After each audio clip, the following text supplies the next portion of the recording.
and they're waking up the rocket. Keep up. Why you mad? Fix your face. Ain't my fault they all be jocking. Keep up. Players only. Come on, put your pinky rings up to the moon. Girls, what y'all trying to do? 24 karat magic in the air.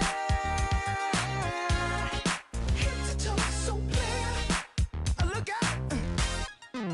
Second verse for the hustlers, gangsters, bad bitches and your ugly ass friends. I cannot preach, I cannot preach. I gotta show them how I can't get it in. First, take your sip, do your dip, spend your money like money ain't shit. Ooh, ooh, we too fresh. Got to blame it on Jesus. Hashtag blessed. They ain't ready for me. I'm a dangerous man with some money in my pocket. Keep up. So many pretty girls around me and they're waking up the rocket. Keep up. Why you mad? Fix your face. Ain't my fault they all be jocking. Keep up. Players only. Come on, put your pinky rings up to the moon. Girls, what y'all trying to do? What you trying to do? 24 karat magic in the air. Head to toe, so clear. Look out.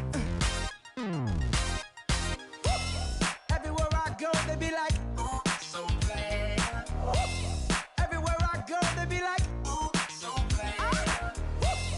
Everywhere I go, they be like, oh, so clear. Now, watch me break it down like 24 karat, 24 karat magic. What's that sound? Come on now. 24 karat, 24 karat magic. Don't fight the feeling, invite the feeling. Just put your pinky rings up to the moon.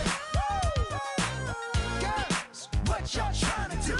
Tell me what you're trying to do. 24 karat magic in the air. Head to toe, so clear. Put your pinky rings up to the moon. Girls, what y'all trying to do? 24 karat magic in the air. Head to toe, so clear. Look out.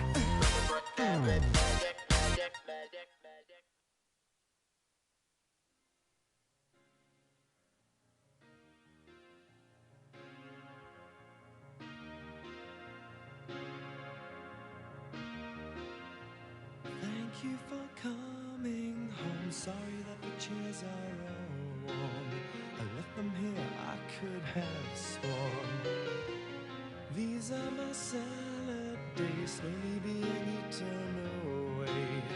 Just another play for today. Oh, but I'm proud of you, but I'm proud of you. Nothing left to make me feel small. Luck has left me standing so tall.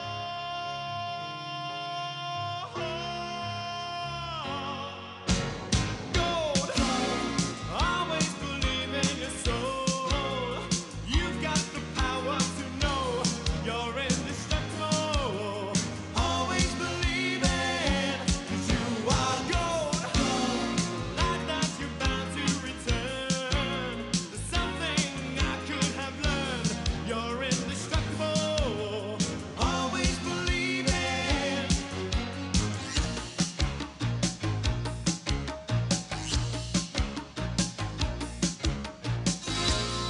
After the rush has gone, I hope you find a little more time.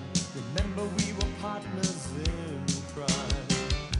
It's only 2 years ago, the man with the suit and the face, who knew that he was there on the case. Now he's in love with you, he's in love with you. My love is like a hard prison wall, and you could leave me standing so tall.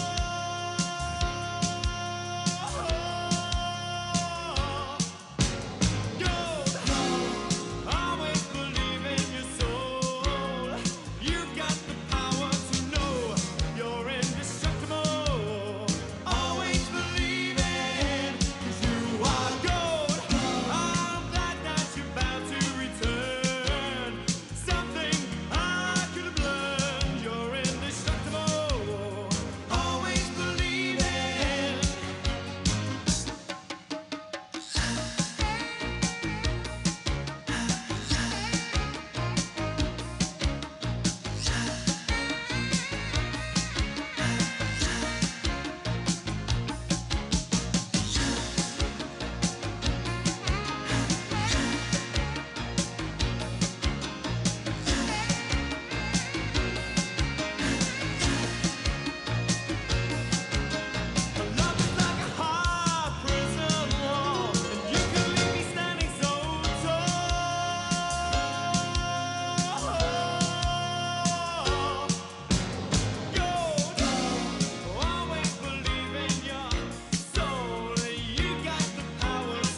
why you had to hide away for so long.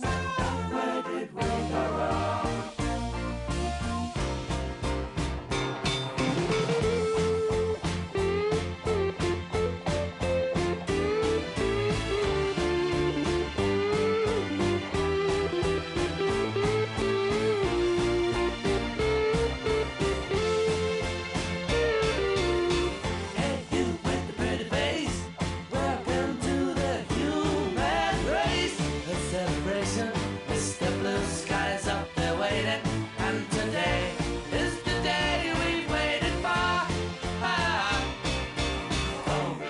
Sky, please tell us why you had to hide away for so long.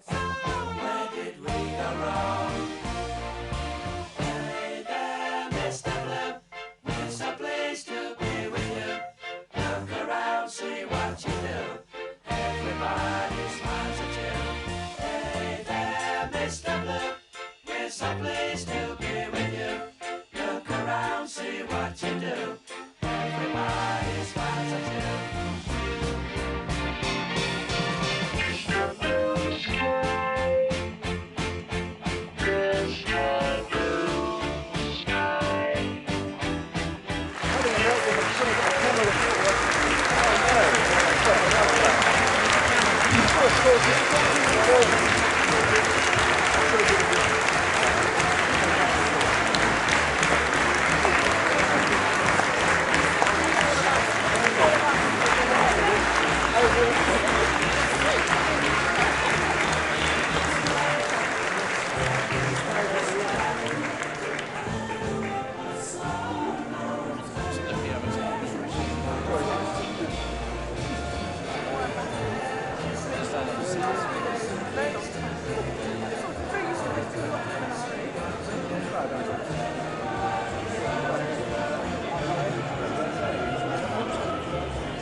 Jacob, I've been saying Christian's the future version.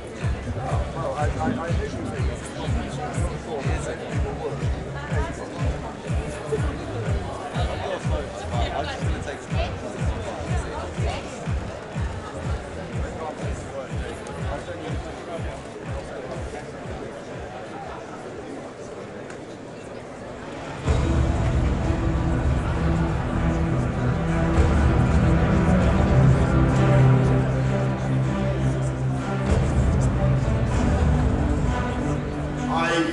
Just been to see Her Majesty the Queen earlier on, and she agreed to dissolve Parliament for an election. If I come back here with a working majority in Parliament, then I will get Parliament working again for you. We understand that it's only by having a dynamic free market economy that we can deliver on our programme of uniting this country and levelling up with infrastructure, education, and technology. Everyone knows what we're doing. How many more police are going to put on the streets of this country? We'll put 20,000. I think the National Health Service is one of the greatest contributions this country has made to the world. It's one of the most beautiful things about our lives and about our society. Give kids a chance across the country. Give every child in this country the chance to express their talents, to make the most of their lives. That's what I want as a Conservative. I believe in opportunity, and that's what we can do. That's what we can do in the next Parliament. We can do one thing that no other party can do at this election. You know what it is? And I thought you might know what it is. We're going to get Brexit done! There's a big, big contest still ahead of us, but with your help, I think we can do it. Thank you all very much for listening today. Thank you. Our exit poll is suggesting that there will be a Conservative majority of 18 and the trust of people who have never voted Conservative. More people will change. You cannot, must not let them die.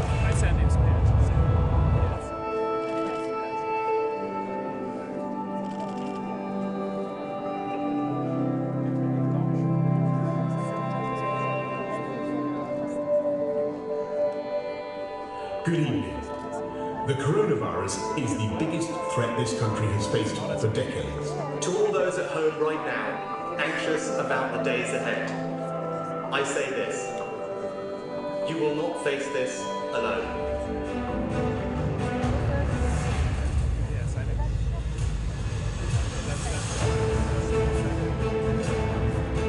We will beat the coronavirus, and we will beat it together. Today, I can announce that for the first time in our history, the government is going to step in and help to pay people's wages. 90-year-old Margaret Keenan, well, she'll go down in history. She's become the first person in the world to receive the Pfizer vaccine after the tragedy of last year.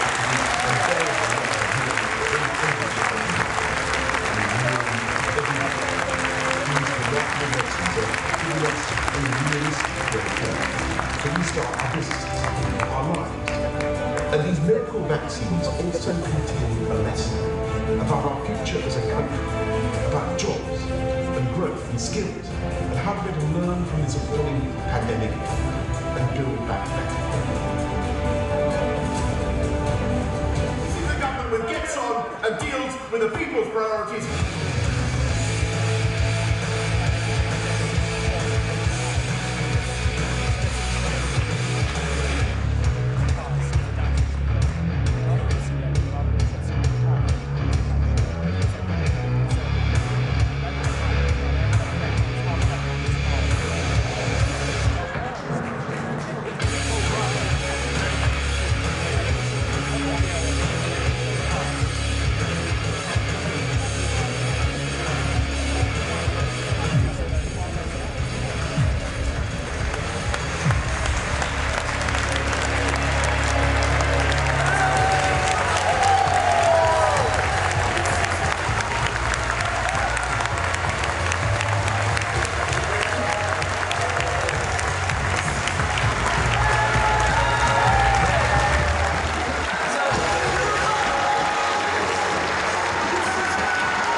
Good morning. Good morning, everybody.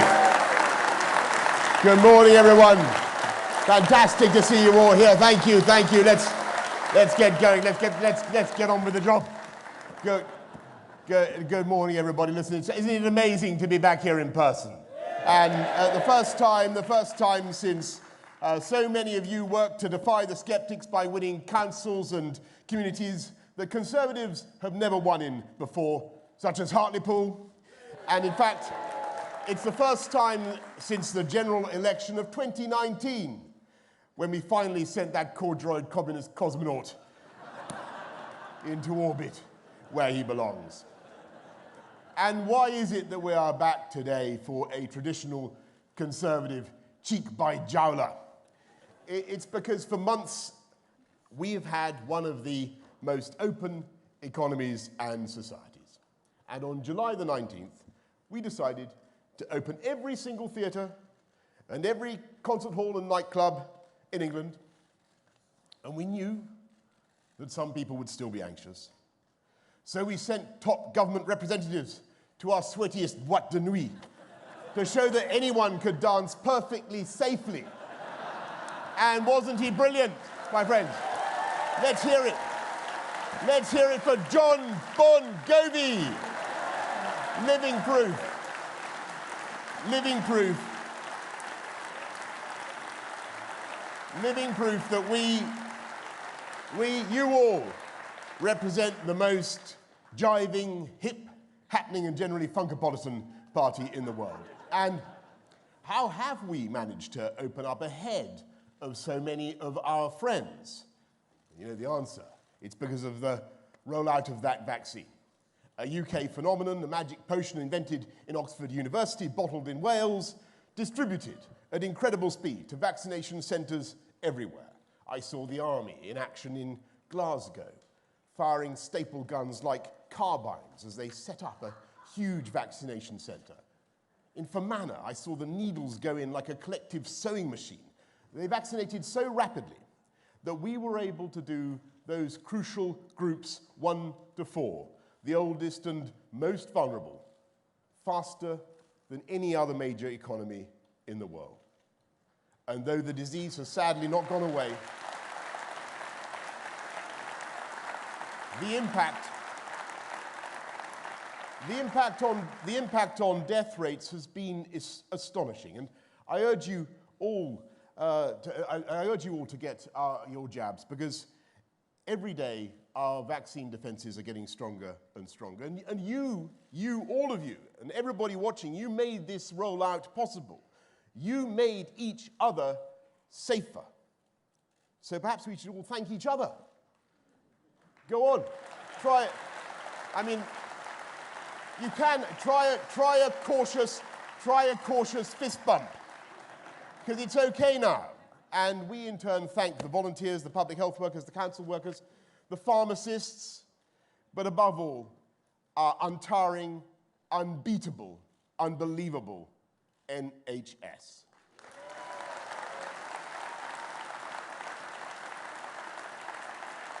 And as a responsible Conservative government, we must recognise the sheer scale of their achievement, but also the scale of the challenge ahead. When I was lying in St Thomas's Hospital last year, I looked blearily out of my window at a hole in the ground between the ICU and another much older Victorian section. And amid the rubble of brick, they seemed to be digging a hole for someone or something, or indeed someone, possibly me. But the NHS saved me, and our wonderful nurses pulled my chestnuts out of that Tartarian pit. And I went back on a visit the other day, and I saw that the hole had been filled in with 3 or 4 gleaming stories of a new paediatrics unit. And there you have a metaphor, my friends, for how we must build back better now. We have a huge hole in the public finances. We spent £407 billion on COVID support, and our debt now stands at over £2 trillion. And waiting lists will almost certainly go up before they come down. COVID pushed out a great bow wave of cases. People did not or could not seek help. And that wave is now coming back. A tide of anxiety washing into every A&E and every GP. Your hip replacement, your mother's surgery. And this is the priority of the British people. Does anyone seriously imagine that we should not now be raising the funding to sort this out? Is that really the view of responsible Conservatives? I can tell you something. Margaret Thatcher would not have ignored the meteorite that has just crashed through the public finances. She would have wagged her finger and said, more borrowing now is just higher interest rates and even higher taxes later. When this country was sick, our NHS was the nurse. Frontline care workers battled against a new disease selflessly, risking their lives, sacrificing their lives. And it is right that this party that has looked after the NHS for most of its history should be the one to rise to the challenge. 48 new hospitals, 50,000 more nurses, 50 million more GP appointments, 40 new diagnostic centres, and fixing those backlogs with real change. Because the pandemic not only put colossal pressure on the NHS, it was a lightning flash illumination of a problem we have failed to address for decades. In 1948, this country created the National Health Service, but kept social care local. And though that made sense in many ways, generations of older people have found themselves lost in the gap. When COVID broke, there were 100,000 beds in the NHS and 30,000 occupied by people who could have been cared for elsewhere, whether at home or in residential care. And we all know that this problem of delayed discharge is one of the major reasons why it takes too long to get the hospital treatment that your family desperately need. And people worry that they will be the one in 10 to suffer from the potentially catastrophic cost of dementia, wiping out everything they have and preventing them from passing on anything to their families. And we Conservatives stand by those who have shared our values, thrift and hard work, and who face total destitution in this brutal lottery of old age, in which treatment for cancer is funded by the state and care for Alzheimer's is not, or only partly. And to fix these twin problems of the NHS and social care, we aren't just going to siphon billions of new taxes into crucial services without improving performance. We will use new technology so that there is a single set of electronic records as patients pass between health and social care, improving care and ensuring that cash goes to the front line and not on needless bureaucracy. When I stood on the steps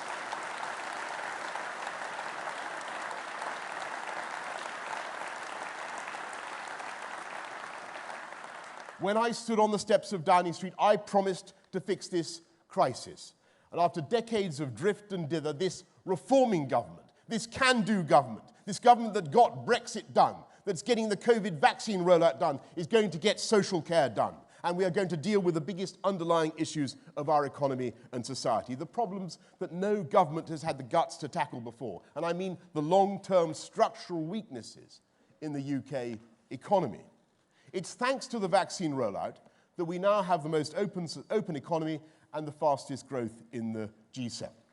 We have unemployment.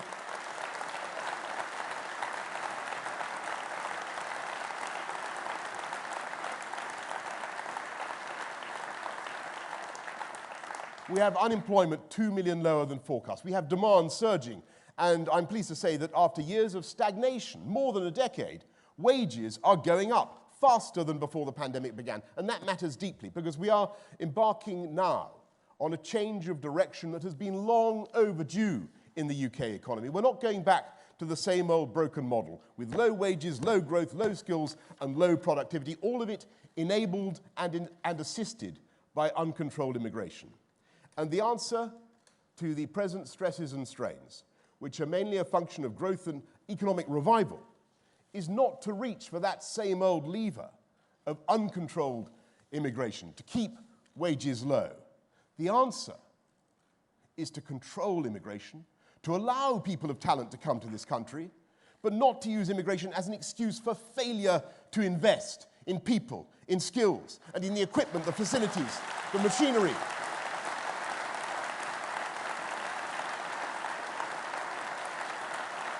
Or in the machinery, the facilities they need to do their jobs.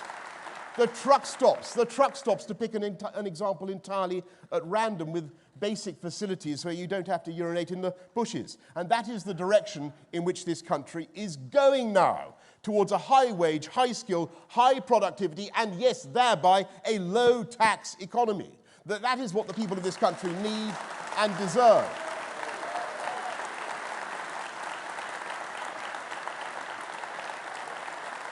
In which everyone can take pride in their work and in the quality of their work. And yes, it will take time, and sometimes it will be difficult. But that was the change that people voted for in 2016. And that was the change that people voted for again powerfully in 2019. And to deliver that change, we will get on with our job of uniting and levelling up across the UK. The greatest project that any government can embark on. We have one of the most imbalanced societies and lopsided economies of all the richer countries. It's not just that there's a gap between London and the southeast and the rest of the country. There are aching gaps within the regions themselves. What monkey glands are they applying in Ribble Valley? What royal jelly are they eating that they live 7 years longer than the people of Blackpool, only 33 miles away? Why does half of York's population boast a degree and only a quarter of Doncaster's? That is not just a question of social justice. It is an appalling waste of potential, and it is holding this country back.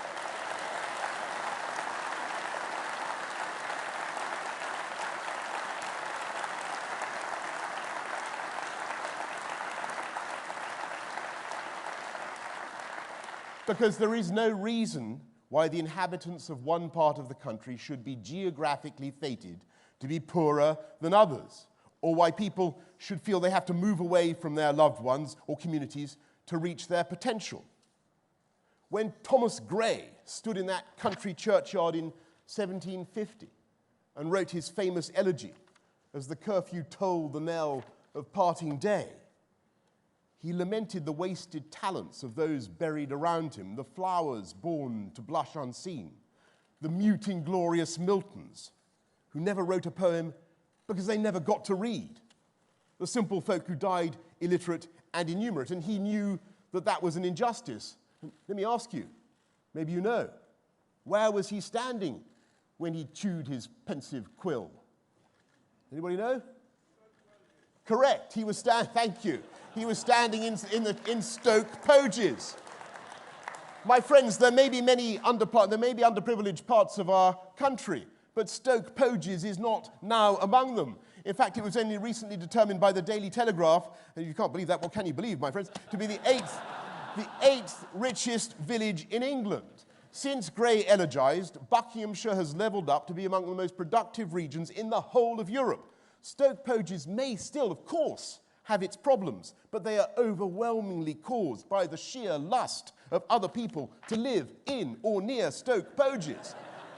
Overcrowded trains, endless commutes, too little time with the kids, the constant anxiety that your immemorial view of chalk downland is going to be desecrated by ugly new homes. And that is why levelling up works for the whole country, and it is the right and responsible policy, because it helps to take the pressure off parts of the overheating southeast while simultaneously offering hope and opportunity to those areas that have felt left behind. And let's be clear that there is a huge philosophical difference between us and Labour, because in their souls, they don't like levelling up. They don't like levelling up. They like levelling down. They do.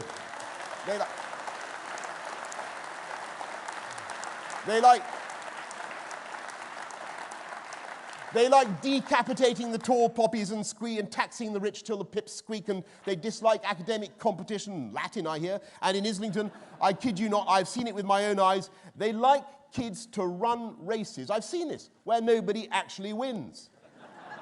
And I have to tell you, I don't think that is a good preparation for life, let alone for the Olympic Games.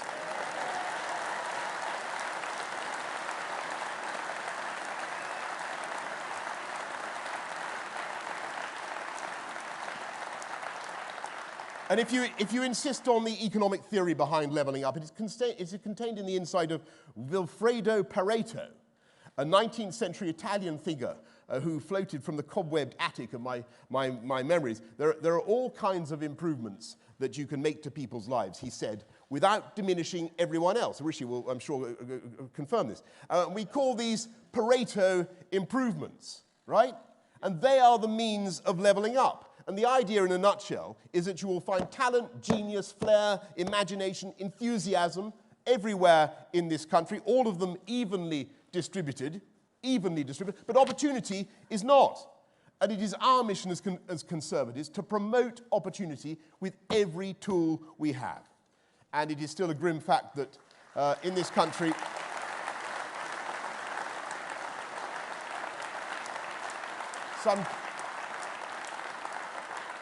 that's right. It's all about opportunity. But it's still a grim fact that in this country, some kids will grow up in neighborhoods that are much safer than others. And some will be, as Pretty was saying, some will be sucked into gangs, some will be at risk of stabbing and shooting, some will get themselves caught in the one-way ratchet of the criminal justice system. Many others will not. And that's why levelling up means fighting crime, putting more police out on the beat, as we are, toughening sentences, rolling up the county lines drugs networks, as we are, 1,100 of them gone already, giving the police the powers they need to fight these dealers in death and misery. That's what we want to do. And what's Labour's answer, by the way? To decriminalise hard drugs, apparently, to let the gangsters off with a caution. An answer that is straight from the powder rooms of North London dinner parties and nothing to do with the real needs of this country. It's true.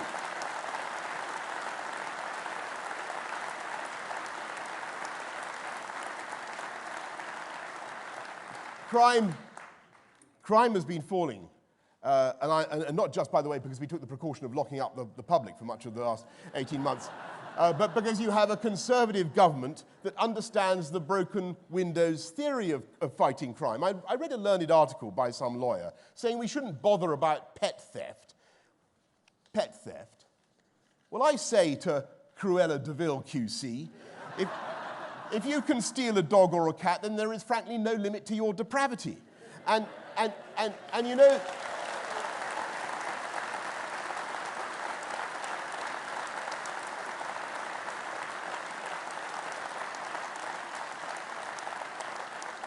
those people gluing themselves to roads. I don't call them legitimate protesters like some Labour councillors do. I think some Labour councillors actually glue themselves to roads. I say they're a confounded nuisance who are blocking ambulances, stopping people going about their daily lives. And I'm glad Pretty is taking new powers to insulate them snugly in prison where they belong. But what I found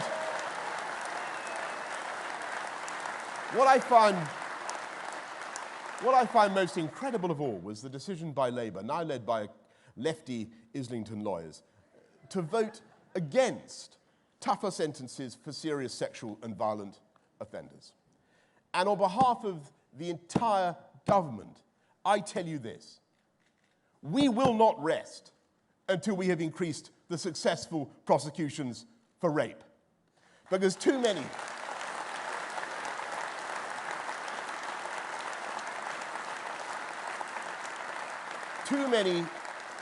lying, bullying, cowardly men are using the law's delay to get away with violence against women. And we cannot and we will not stand for it. And I know that there are some who tell us that we're being ungenerous and unfeeling in our attempts to control our borders. And I say, don't give me that. This is the government that stood up to China and announced that we would provide a haven for British overseas nationals from Hong Kong.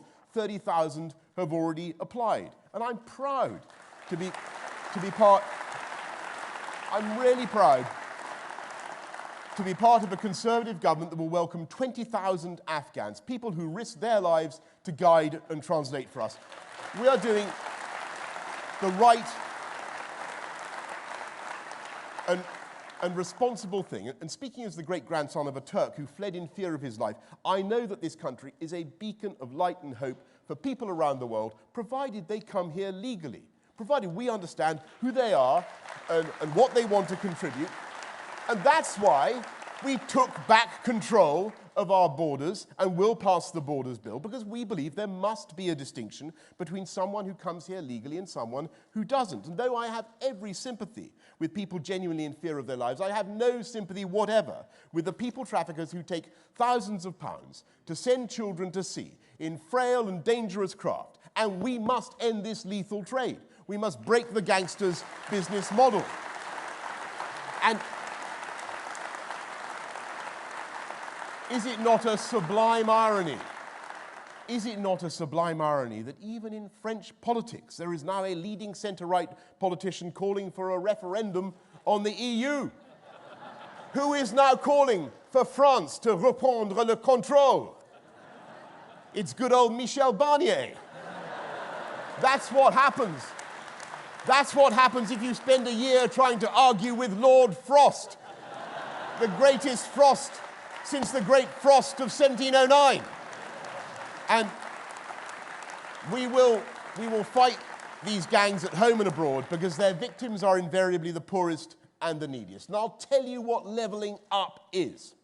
A few years ago, they started a school not far from the Olympic Park, a new school anyone could send their kids to, in an area that for decades has been one of the most disadvantaged in London.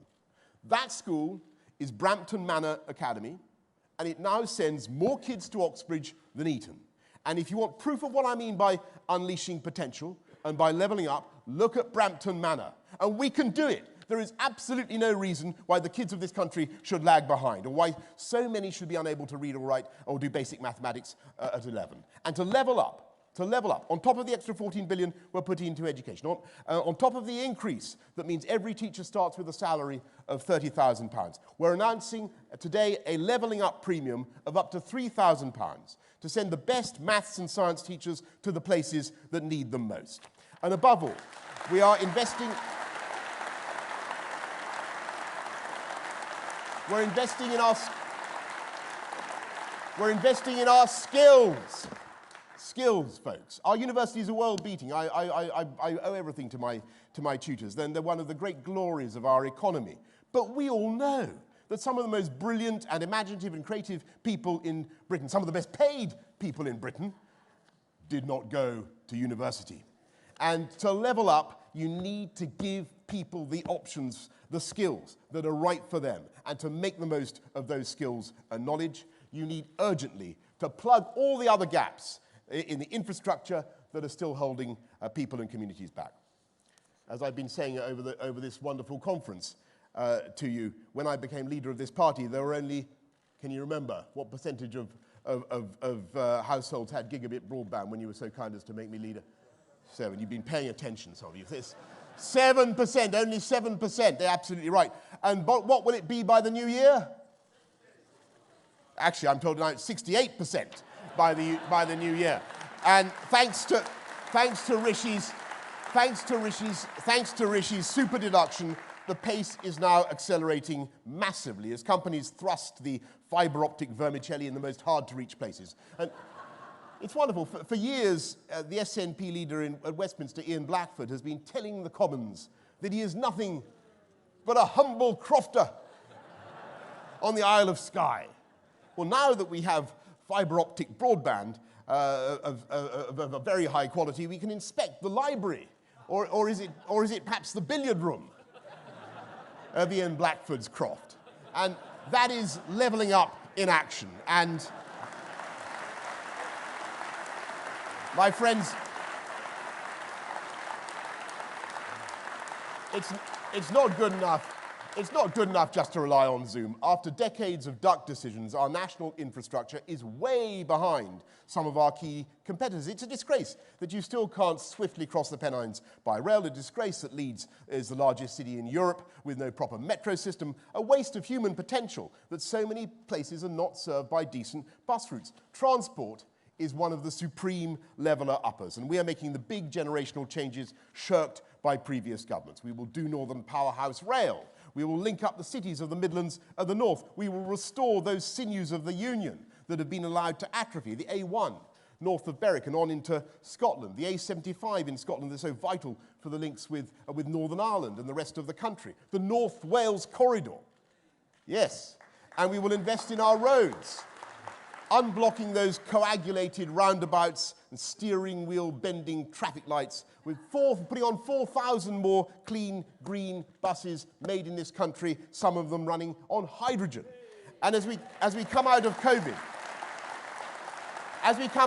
our towns and cities are going to be buzzing with life, because we know that a productive workforce needs the spur that only comes with face-to-face meetings and water cooler gossip. If young people are to learn on the job in the way that they always have and must, we will and must see people back in the office. And that is why we are building back better. That is why we are building back better with a once-in-a-century £640 billion programme of investment.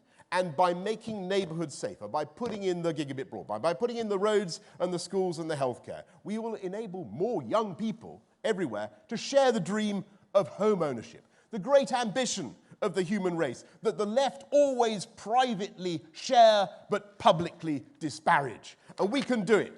Look at this country from the air. Go on Google Maps. You see how our landscape has been plotted and pieced and jigsawed together by centuries of bequests and litigation, a vast testament to security of title, trust in the law, and it's a confidence that is responsible for so much international investment. You see how rich this country is growing, the billions of loving and incremental improvements to homes and gardens. You can see how beautiful it is, vast, untouched moorland, hills and broadleaf forests. We are going to rewild parts of the country and consecrate a total of 30% to nature. We're planting tens of millions of trees. Otters are returning to rivers from which they have been absent for decades. Beavers that have not been seen on some rivers since Tudor times, massacred for their pelts and now back. And if that isn't conservatism, my friends, I don't know what is. Build back beaver, I say. Build back beaver. And though the beavers may sometimes build without local authority permission, you can also see how much room there is to build the homes that young families need in this country, not on greenfields, not just jammed in the southeast, but beautiful homes on brownfield sites in places where homes make sense. And this government is helping young people to afford a home. It's been a scandal, a rebuke to all we stand for, that over the last 20 years the dream of home ownership has receded. And yet, under this government, we are turning the tide. We've not only built more homes than at any time in the last 30 years, we're helping young people onto the property ladder with our 95% mortgages. And there is no happiness like taking a set of keys and knowing the place is yours. And you can paint the front door any colour you like. As it happens, I can't paint my own front door any colour I like. It has to be black. But I certainly don't have to go very far to work. And if you don't have to go far to work, and your commute isn't too dreadful, and if the job suits your skills and your Wi-Fi is fast and reliable, I'll tell you something else. That housing in the right place and at an affordable price will add massively, not just to your general joie de vivre, but to your productivity. And that is how we solve the national productivity puzzle. By fixing the broken housing market, by plugging in the gigabit, by putting in decent, safe bus routes and all the other transport infrastructure, and investing in skills, skills, skills. And that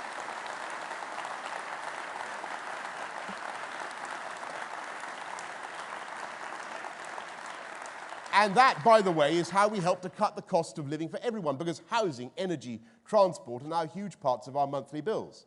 And it's by fixing our broken housing market, sorting out our energy supply, more wind, more nuclear, becoming less dependent on hydrocarbons from abroad, by putting in those transport links, we will hold costs down and save you money. And we will make this country an even more attractive destination for foreign direct investment. We're already number one. Look at the Nissan investment in Sunderland, the Pfizer vaccine manufacturing centre that's coming to Swindon. And with these productivity gains, we will turbocharge that advantage and help businesses to start and grow everywhere. So let me come now to the punchline of my sermon on the vaccine. It was not the government that made the wonder drug. It wasn't brewed in the alembics of the Department of Health. It was, and of course it was Oxford University, but it was the private sector that made it possible. Behind those vaccines are companies and shareholders and, yes, bankers. You need deep pools of liquidity that are to be found in the City of London. It was capitalism that ensured we had a vaccine in less than a year. And the answer, therefore, is not to attack the wealth creators, it's to encourage them, because they are responsible for the aggregate increase in the country's wealth that enables us to make those Pareto improvements and to level up everywhere. And to rub home my point, it is not just that vaccination has saved more than 120,000 lives. Vaccination has allowed us to meet like this and blessed us with such rapid growth, with wages rising fastest for those on lowest incomes. And that is levelling up in action. These vaccines have ensured that by a simple vowel mutation, jabs, jabs, jabs become jobs, jobs, jobs. The world's most effective vaccines have saved our open society and free market economy, and it is our open society and free market economy that have produced the world's most effective vaccines. And that is the symmetry in the lesson of the COVID vaccines. Science, innovation, capitalism is vital now for the challenge that we face, the challenge the whole of humanity faces is now even more existential for our way of life. In just a few weeks, this country will host the summit of our generation in Glasgow, when the resolve of the world is put to the test. Can we keep alive the ambition of Paris to stop the planet heating by more than 1.5 degrees? Well, government can't do it alone, and taxpayers certainly can't do it alone. The other day, I took a boat out into the Murray Firth to see this aquatic forest of white turbines towering over the water like the redwoods of California, and you have no idea of their size until you see them up close. The deceptive speed of their wings, twice the diameter of the London Eye, and their tips slicing through the air at more than 100 miles an hour. And I met the young men and women, apprentices, who had moved straight across from the world of oil and gas. And they had the same excitement at working amid winds and waves and being able to see whales and dolphins from the office window. But they had that extra satisfaction that goes with knowing you're doing something to save the planet and get Britain to net zero by 2050. And that is the symmetry represented by these giant windmills, massive and innovative private sector investment and a government taking the tough decisions to make it possible. And that's the difference between this radical and optimistic conservatism and a tired old Labour. Did you see them last week? Did you watch them last week in Brighton? Hopelessly divided, I thought they looked. Their leader, like a seriously rattled bus conductor, pushed this way and that by a, not that they have bus conductors anymore, unfortunately, but like a seriously rattled bus conductor pushed this way and that by a Corbynista mob of sellotape spectacled sans-culottes, or the skipper of a cruise liner that's been captured by Somali pirates, desperately trying to negotiate a change of course and then changing his mind. And remember Labour's performance during the pandemic, flapping with all the conviction of a damp tea towel. They refused to say that schools were safe. They would have kept us in the European Medicines Agency. They slammed the brakes on the vaccine rollout.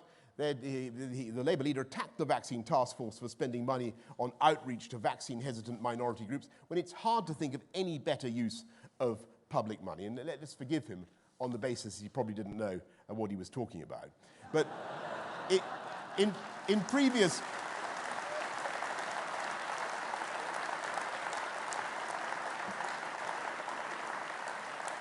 previous national crises, Labour leaders have opted to minimise public anxiety and confusion by not trying to score cheap party political points. One thinks of Attlee or even Michael Foot in the Falklands crisis. And sadly, that was not the approach taken by Captain Hindsight, attacking one week, rowing in behind it when it seemed to be working, the human weather vane, the Starmer chameleon.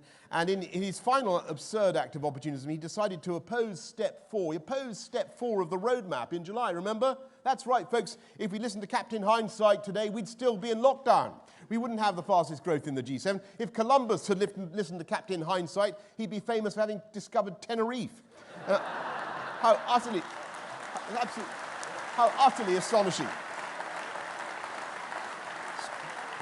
How utterly astonishing. how utterly astonishing that in the last few weeks Labour should actually have voted against the funding we're putting forward for the NHS. And we need to remember how and why we've been able to back people through this pandemic at all. It was because we Conservatives fixed the economy. We repaired the damage that Labour left behind. Every Labour government has left office with unemployment higher than when it came in, every single one, ever since the party was invented. And today we are going to fix this economy and build back better than ever before. And just as we used our new freedoms to accelerate the vaccine rollout, we're going to use Brexit freedoms to do things differently. We're doing the Borders Bill, we've seen off the European Super League and protected grassroots football. We're doing at least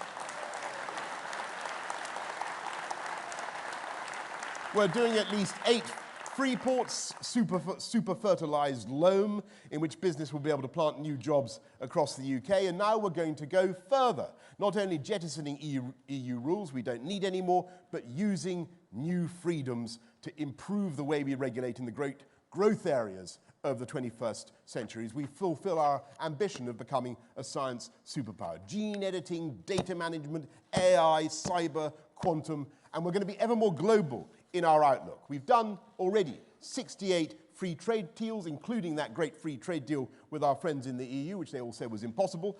And after decades of bewildering refusal, we have persuaded the Americans to import prime British beef, a market already worth £66 million. Build back burger, I say. And you ask yourself, how have the Americans been able to survive without British beef for so long? If you want a supreme example of global Britain in action, of something daring and brilliant that would simply not have happened if we'd remained in the EU, I give you AUKUS. AUKUS, an idea so transparently right that Labour conference voted overwhelmingly against it. And I know there has been a certain raucous caucus from the anti-AUKUS caucus, but AUKUS is simply a recognition of the reality that the world is tilting on its axis, on its economic axis, and our trade and relations in the Indo-Pacific region are becoming more vital than ever before. And that's why we sent our amazing carrier strike group to the Far East, performing manoeuvres with 40 friendly countries, HMS Queen Elizabeth, as long as the entire Palace of Westminster. And rather more compelling as an argument than many of the speeches made in the House of Commons. It has dozens of F-35s on board, 66,000 sausages. And not because we want to threaten anyone or be adversarial to anyone, either with the F-35s or indeed the sausages, but because we want to stick up for the rule of law that is so vital for freedom of navigation and free trade. And that's what brings AUKUS together, Australia, UK, US, shared values, a shared belief in democracy and human rights, a shared belief in the equal dignity and worth of every human being. Very few countries could have pulled off the Kabul airlift, an astonishing feat by our brave armed forces. Even fewer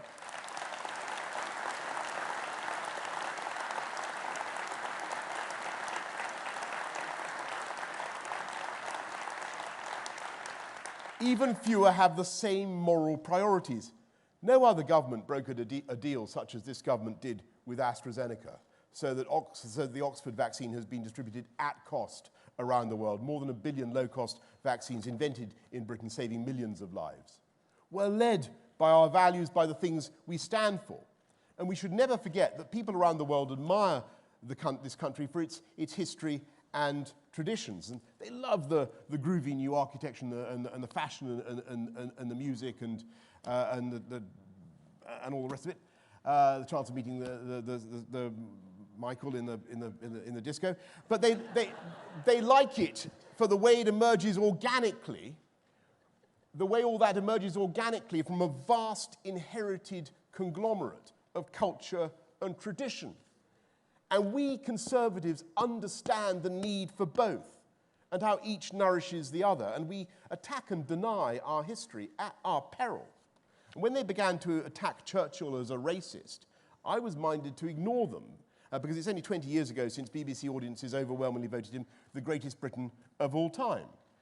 Because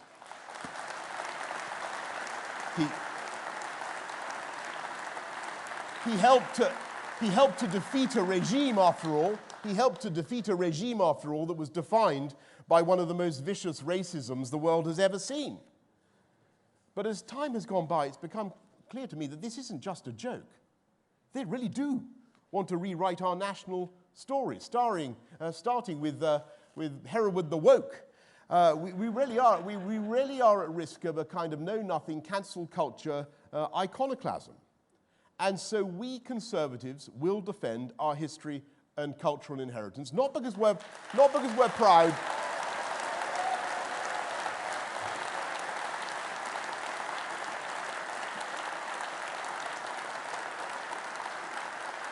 Not because we're proud of everything, but because trying to edit it now is as dishonest as a celebrity trying furtively to change his entry in Wikipedia. And it's a betrayal of our children's education. Churchill's last words to his cabinet, actually his home ministers, but never mind, his cabinet were there, were, never be separated from the Americans. Pretty good advice, I think you'll agree. And he ended with the observation, man is spirit. I think he was right there, didn't you? I believe that through history and accident, this country has a unique spirit. The spirit of the NHS nurses and the entrepreneurs, whose innovative flair means that there are 3 countries in the world that have produced more than 100 unicorns. You know what I mean by unicorn? It's not a mythical beast, it's a tech company worth more than $1 billion each. And those 3 countries, have you been paying attention? They are the United States, China, and the United Kingdom. And those unicorns,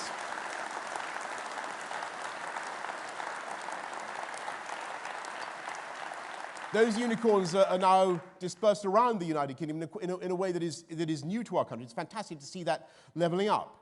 And we need the spirit of the NHS nurses and the entrepreneurs because each enables the other. And I mean the spirit of the footballers who took England into the final of a major knockout tournament for the first time in the lives of the vast majority of the people of this country. And probably, looking around at all you young thrusters, the majority of the people in this room. The indomitable spirit of Emma Raducanu, her grace and her mental resilience when the game was going against her. Because that is what counts. The spirit of our Olympians. It's an incredible thing to come yet again in the top 4. A formidable effort for a country that has only 0.8% of the world's population, in spite, Jacob, of all our best efforts. But some of us. But when we come second, but the point is that when we come second in the Paralympics as well, that shows our values. Not only the achievement of those elite athletes, but a country that is proud to be a trailblazer, to judge people not by where they come from, but by their spirit and by what is inside them. That is the spirit that is the same across this country in every town and village and city that can be found in the hearts and minds of kids growing up everywhere. And that is the spirit we are going to unleash. Thank you all. Thank you. Thank you, Boris. Okay, right, here we go. Okay.